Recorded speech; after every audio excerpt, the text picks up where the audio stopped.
Olá! Já pararam para pensar que todos nós vivemos dentro de histórias? Roteiros invisíveis que guiam o que a gente pensa, sente e faz, muitas vezes sem que a gente nem perceba. Hoje vamos mergulhar fundo nessas histórias, as culturas e os mitos que moldam a forma como cada sociedade enxerga o mundo. A verdade é que a gente costuma ter só uma ideia muito vaga sobre outras culturas. E o problema, como a antropóloga Ruth Benedict bem apontou, é que essa falta de conhecimento gera mal-entendidos gigantescos. A gente acha que as diferenças são um abismo, quando na verdade estamos só a ler mapas diferentes da mesma realidade. Tá, então vamos definir o que é a cultura. O antropólogo Clifford Geertz nos deu uma analogia incrível para isso. Pensem assim, cultura não é só sobre comida, música ou feriados. É muito mais profundo. É como se fosse o sistema operativo de uma sociedade, um conjunto de programas que nos dá o modelo, o projeto para organizar tudo, a vida social, os nossos pensamentos, os nossos sentimentos.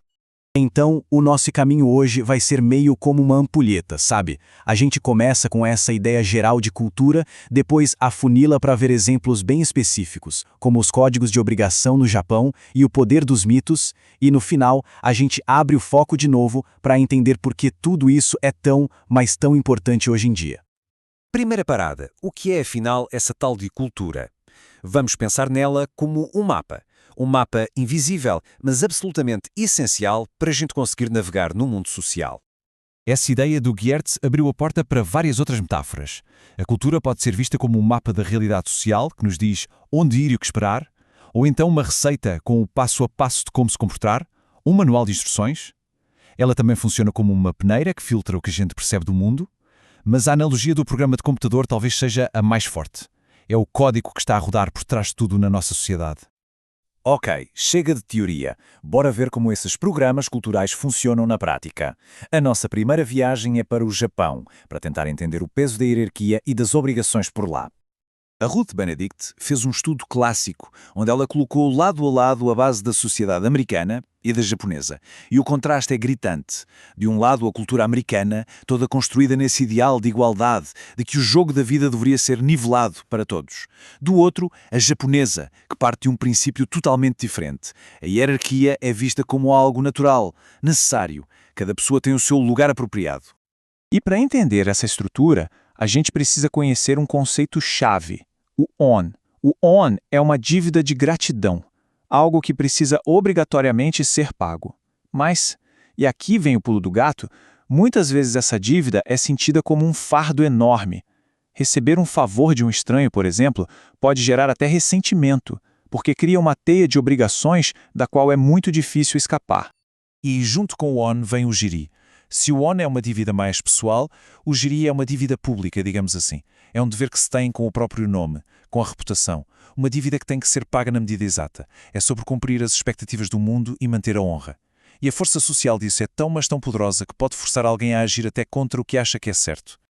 E essa pressão toda fica clara numa frase que os japoneses às vezes dizem: "Não pude fazer a coisa certa por causa do jiri." Pensem no peso disso. Mostra um conflito imenso, onde esses códigos culturais, esses programas invisíveis, criam dilemas morais profundos, em que a obrigação com a sociedade se sobrepõe à consciência individual. Agora, vamos mudar um pouco o foco, saindo desses códigos de conduta e entrando no mundo dos mitos. E olha, esqueçam a ideia de mitos como historinhas para crianças ou mentiras. Os mitos são, na verdade, os projetos, as plantas baixas da realidade de uma cultura. São as histórias que constroem mundos. Querem ver um mito em ação? Na mitologia iorubá tem a história de Exu, o orixá que é meio divino, meio trapaceiro. Um dia, ele colocou um chapéu que era vermelho de um lado e branco do outro, e passou exatamente no meio de dois amigos. Um deles comentou: "Viste aquele homem de chapéu branco?" O outro retrucou: "Branco? Não, era vermelho." A discussão foi esquentando, branco, vermelho, até que eles começaram a brigar e acabaram se matando. Percebem? O mito não está só a contar um caso. Ele está a explicar a natureza do conflito, a fragilidade humana, o poder da perspectiva. Então, o que essa história de Exu nos mostra? Que os mitos não são só entretenimento. Eles têm funções essenciais em qualquer sociedade.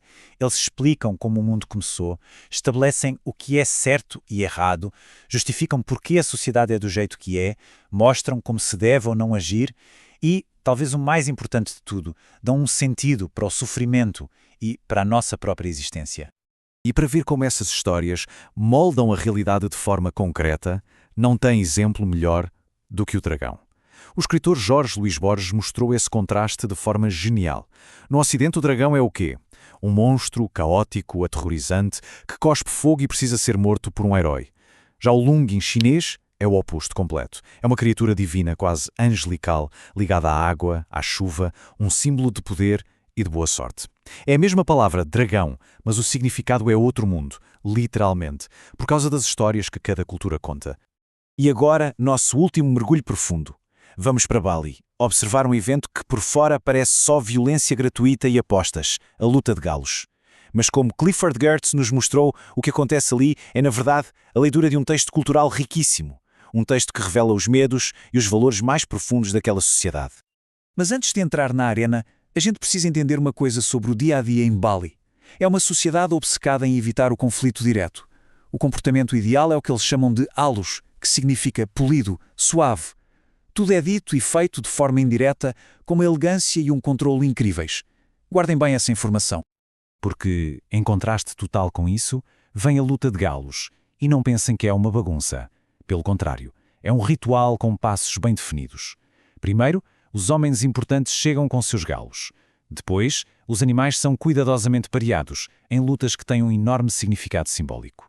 Aí vem a loucura das apostas, que cria e desfaz alianças.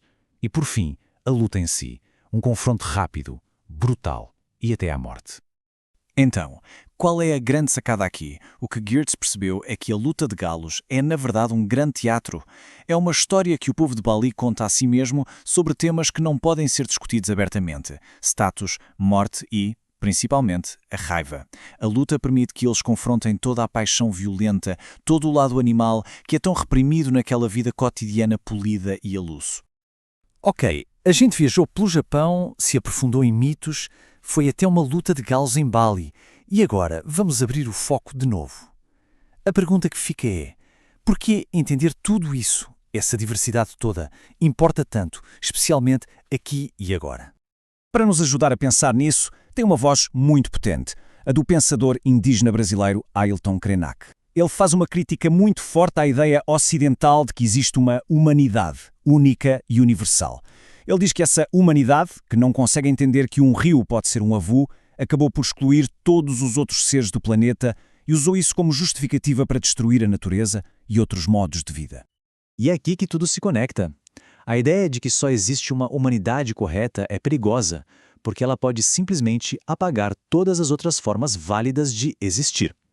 Cada cultura que a gente viu hoje, com seus códigos, mitos e rituais, oferece um mapa diferente. Mapas que, muitas vezes, ensinam a viver de forma mais sustentável com o planeta. Por isso, reconhecer essa diversidade não é só um exercício intelectual, é uma ferramenta essencial para a gente conseguir imaginar outros futuros possíveis. Vimos como códigos, mitos e rituais moldam realidades inteiras. Isso nos leva a uma última reflexão.